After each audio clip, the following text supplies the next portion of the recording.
कराची के इलाके शेरशाह गली नंबर 51 में अवामी पानी जैसी बुनियादी ज़रूरत से महरूम है।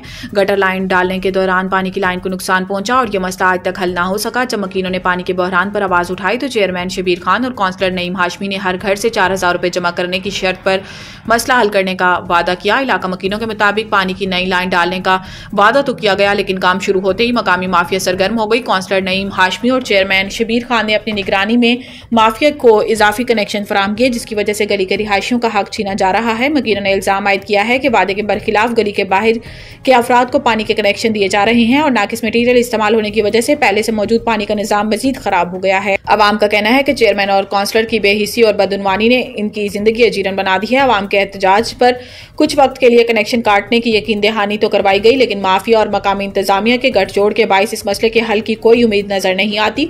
पाकिस्तान पीपल्स पार्टी जो एक अवामी जमात रही है कि नुमाइंदों ने अवामी मसाइल के हवाले से जो आमराना रवैया अपनाया हुआ है, इसकी मिसाल कहीं और नहीं मिलती। इलाका मकीनों ने आला हुकाम से अपील की है कि वो फौरी तौर पर मुदाखलत करें और इस नाइंसाफी को खत्म करें।